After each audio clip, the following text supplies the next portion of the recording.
ਰੁੱਖ ਕਰੀਏ ਆਪਾਂ ਬਾਈਬਲ ਕਲਾ ਇਨਸਾਫ ਮੋਰਚੇ ਦਾ। ਇਸ ਮੋਰਚੇ ਦੇ ਫੈਸਲੇ ਦਾ ਸੀਐਮ ਮਾਨ ਨੇ ਸਵਾਗਤ ਕੀਤਾ ਜੀ। ਜੀ ਅੱਜ ਇਹ ਜਿਹੜਾ ਮਾਮਲਾ ਹੈ ਨਾ, ਉਹ ਇਸ ਤਰ੍ਹਾਂ ਸਾਰਾ ਦਿਨ ਗੁਜ਼ਰਿਆ ਕਿ ਅਸਲ 'ਚ ਜਿਹੜਾ ਇਹਨਾਂ ਨੇ ਇਸ਼ਾਰਾ ਮੱਲਿਆ ਹੋਇਆ ਸੀਗਾ, ਉਹਨੂੰ ਖੁਲਵਾਉਣ ਵਾਸਤੇ ਮੁੱਖ ਮੰਤਰੀ ਇੱਕ ਅਪੀਲ ਕਰਦੇ ਨੇ ਕਿ ਭਾਈ ਲੋਕ ਜਿਹੜੇ ਆ, ਰਾਹਗੀਰ ਜਿਹੜੇ ਆ, ਬੜਾ ਤੰਗ ਹੋਣ ਡਏ ਨੇ ਤੇ ਤੁਸੀਂ ਕਿਰਪਾ ਕਰਕੇ ਕਿ ਇਹ ਰਸਤਾ ਖੋਲ ਦਿਓ। ਉਸ ਤੋਂ ਬਾਅਦ ਮੋਰਚੇ ਵੱਲੋਂ ਪ੍ਰਤੀਕਰਮ ਆਉਂਦਾ ਹੈ ਤੇ ਫਿਰ ਉਸ ਤੋਂ ਬਾਅਦ ਹੁੰਦਾ ਕੀ ਆ ਕਿ ਜਿਹੜੇ ਧਾਲੀਵਾਲ ਸਾਹਿਬ ਆ ਉਹ ਉੱਥੇ ਪਹੁੰਚਦੇ ਨੇ ਤੇ ਗੱਲਬਾਤ ਕਰਦੇ ਨੇ। ਉਹ ਕਹਿੰਦੇ ਜੀ ਅਸੀਂ ਵੀ ਇੱਥੇ ਅਪੀਲ ਕਰਨ ਆਏ ਆ।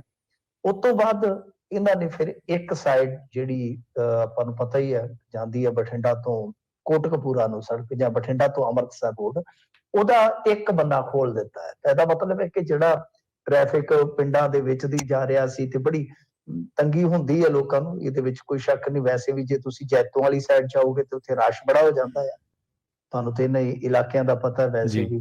ਤਾਂ ਇਸ ਕਰਕੇ ਉੱਥੇ ਮੁਸ਼ਕਲ ਬਹੁਤ ਹੋ ਰਹੀ ਸੀਗੀ ਲੋਕਾਂ ਨੂੰ। ਤਾਂ ਉੱਥੇ 20-25 ਪਿੰਡਾਂ ਦੀਆਂ ਜਿਹੜੀਆਂ ਲਾਗੇ ਬੰਨੇ ਦੀਆਂ ਪੰਚਾਇਤਾਂ ਨੇ, ਉਹਨਾਂ ਨੇ ਆ ਕੇ ਮੰਤਰੀ ਸਾਹਿਬ ਨਾਲ ਗੁਫ਼ਤਗੂ ਕੀਤੀ, ਗੱਲਬਾਤ ਕੀਤੀ ਆ। ਉਸ ਤੋਂ ਬਾਅਦ ਇਹਨਾਂ ਨੇ ਭਰੋਸਾ ਇਹ ਦਿੱਤਾ ਹੈ ਕਿ ਸਾਨੂੰ ਫਰਵਰੀ ਦਾ ਮਹੀਨਾ ਇੱਕ ਹੋਰ ਟਾਈਮ ਦਿਓ ਤੇ ਮਸਲਾ ਹੱਲ ਹੋ ਜਾਏਗਾ। ਵੇਖੋ ਪਹਿਲੀ ਗੱਲ ਤੇ ਇਹ ਹੈ ਕਿ ਚਲੋ ਮਸਲਾ ਹੱਲ ਹੋ ਗਿਆ, ਜਾਂ ਇੱਕ ਵਾਰੀ ਕਹਿ ਲਓ ਕਿ ਸਾਰਾ ਜਿਹੜਾ ਨਿਬੇੜਾ ਹੋ ਗਿਆ ਤੇ ਠੀਕ ਆ, ਪਰੰਤੂ ਹਰੇਕ ਵਾਰੀ ਤੁਸੀਂ ਕੁਛ ਦਿਨ ਦਾ ਸਮਾਂ ਲੈ ਜਾਂਦੇ ਜੇ ਤੇ ਫੇਰ ਰੌਲਾ ਪੈ ਜਾਂਦਾ, ਸਮਾਂ ਲੈ ਜਾਂਦੇ ਜੇ ਤੇ ਫੇਰ ਰੌਲਾ ਪੈ ਜਾਂਦਾ। ਲੋਕ ਬਹੁਤ ਪੰਜਾਬ ਦੇ ਖੱਜਲ ਹੋਣ ਡਏ ਆ। ਮੈਂ ਇਹ ਕਿਸੇ ਇੱਕ ਧਰਨੇ ਦੀ ਗੱਲ ਨਹੀਂ ਕਰਾਂਗਾ ਕਿ ਲੋਕ ਕਈ ਵਾਰੀ ਇਹਨਾਂ ਚੀਜ਼ਾਂ ਤੋਂ ਇੰਨਾ ਜ਼ਿਆਦਾ ਪਰੇਸ਼ਾਨ ਹੋ ਜਾਂਦੇ ਨੇ ਕਿ ਉਹ ਕਹਿੰਦੇ ਨੇ ਕਿ ਹੋ ਕੀ ਰਿਹਾ ਸਾਡੇ ਪੰਜਾਬ 'ਚ। ਕਿਉਂਕਿ ਥਾਂ ਥਾਂ ਤੇ ਜੇ ਤੁਸੀਂ ਦੇਖੋਗੇ ਉਗਰਾਹਾਂ ਵਾਲਿਆਂ ਨੇ ਰੇਲ ਟਰੈਕ ਮੱਲ ਰੱਖਿਆ, ਇਧਰੋਂ ਇਹ ਮੋਰਚਾ ਹੋ ਗਿਆ, ਉਧਰੋਂ ਮੰਨ ਲਓ ਮੋਹਾਲੀ ਦੇ ਵਿੱਚ ਵੀ ਹੈ। ਹੁਣ ਕਿਸਾਨ ਜਥੇਬੰਦੀਆਂ ਫੇਰ ਪ੍ਰੋਗਰਾਮ ਹੋ ਸਕਦਾ ਹੈ ਕਿ ਮਤਲਬ ਕਿ ਉਹ ਲਿਖ ਕੇ ਤੇ ਫੇਰ ਦੇ ਦੇਣ ਕੋਈ, ਮਤਲਬ ਪਤਾ ਨਹੀਂ ਲੱਗਦਾ। ਤਾਂ ਲੋਕ ਇਸ ਚੀਜ਼ ਤੇ ਕਿਤੇ ਨਾ ਕਿਤੇ ਇਤਰਾਜ਼ ਵੀ ਕਰਦੇ ਨਜ਼ਰ ਆਉਂਦੇ ਆ ਕਿ ਭਾਈ ਪੰਜਾਬ ਨੂੰ ਸੁਚਾਰੂ ਢੰਗ ਨਾਲ ਚੱਲਣਾ ਚਾਹੀਦਾ। ਤਾਂ ਚੱਲਣ ਦੀ ਜ਼ਿੰਮੇਵਾਰੀ ਕਿਹਦੇ ਕੋਲ ਹੈ? ਸਭ ਤੋਂ ਵੱਡੀ ਜ਼ਿੰਮੇਵਾਰੀ ਹੈ ਕਿ ਪੰਜਾਬ ਸਰਕਾਰ। ਉਹ ਅੱਜ ਗੱਲਬਾਤ ਕਰ ਰਹੇ ਨੇ। ਮੇਰੇ ਕਹਿਣ ਦਾ ਮਤਲਬ ਇਹੋ ਆ ਕਿ ਤੁਸੀਂ ਜੇ ਇੱਕ ਵਾਰੀ ਡੰਗ ਹੀ ਟਪਾਉਣਾ ਤੇ ਫਿਰ ਉਹਦਾ ਫਾਇਦਾ ਕੀ ਹੈ? ਉਹ 15 ਦਿਨਾਂ ਨੂੰ ਫਿਰ ਉੱਥੇ ਬਹਿ ਜਾਣਗੇ, ਫਿਰ ਤੁਸੀਂ ਆਓਗੇ ਫਿਰ ਬਹਿ ਜਾਣਗੇ। ਇਹ ਤਾਂ ਸਿਲਸਿਲਾ ਸੀ। ਹੁਣ ਜਦੋਂ ਦਾ ਸਰਕਾਰ ਦਾ ਆਪਣਾ ਟਾਈਮ ਸ਼ੁਰੂ ਹੋਇਆ, ਹਿਸਾਬ ਲਾ ਲਓ 10 ਮਹੀਨੇ ਤੇ ਹੋ ਗਏ ਨੇ, 10 ਕੀ 11 ਹੀ ਹੋ ਗਏ ਨੇ, ਤੇ ਉਹ ਉਦਾਂ ਹੀ ਤੁਰਿਆ ਆਉਂਦਾ, ਉਦਾਂ ਹੀ ਤੁਰਿਆ ਆਉਂਦਾ।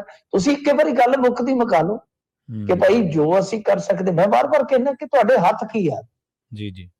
ਜਾਂ ਤੇ ਕਹਿ ਦੇਣ ਕਿ ਮਾਨ ਸਾਹਿਬ ਜੱਜ ਨੂੰ ਫੋਨ ਕਰਨਗੇ ਤੇ ਤੁਹਾਡਾ ਨਿਬੇੜਾ ਕਰ ਦਿੰਦੇ ਆ, ਜਾਂ ਤੇ ਫਿਰ ਇਹ ਕਹੋ ਤੇ ਜਾਂ ਇਹ ਕਹੋ ਕਿ ਹਾਂ ਭਾਈ ਤੁਸੀਂ ਕੋਈ ਰਸਤਾ ਜਿਹੜਾ ਉਹ ਸਾਨੂੰ ਦੱਸੋ, ਸੁਝਾਓ, ਅਸੀਂ ਉਹਦੇ ਤੇ ਭਾਈ ਕੋਈ ਨਾ ਕੋਈ ਕਦਮ ਚੁੱਕ ਲੈਂਦੇ ਆ। ਮਸਲਨ ਕਿ ਫਾਸਟ ਟਰੈਕ ਸੁਣਵਾਈ ਹੋਵੇ, ਫਾਸਟ ਟਰੈਕ ਕੋਰਟ ਬਣਾ ਕੇ, ਜਾਂ ਕਿਸੇ ਵੀ ਕਿਸਮ ਦੀ ਮਤਲਬ ਕਿ ਇਸ ਤਰ੍ਹਾਂ ਦੀ ਕੋਈ ਪਹਿਲ ਕਦਮੀ ਕਰੋ ਕਿ ਜਿਹਦੇ ਨਾਲ ਸਥਾਈ ਹੱਲ ਹੋਵੇ, ਮਤਲਬ ਕਿ ਜਿਹਦੇ ਨਾਲ ਪੱਕਾ ਹੱਲ ਹੋਵੇ। ਉਹਨਾਂ ਨੂੰ ਵੀ ਪਤਾ ਲੱਗੇ ਕਿ ਹਾਂ ਬਈ ਸਰਕਾਰ ਜਿਹੜੀ ਹੈ ਉਹ ਸੰਜੀਦਗੀ ਦੇ ਨਾਲ ਇਸ ਮਸਲੇ ਦਾ ਹੱਲ ਚਾਹੁੰਦੀ ਹੈ, ਉਹ ਕਰ ਰਹੀ ਹੈ।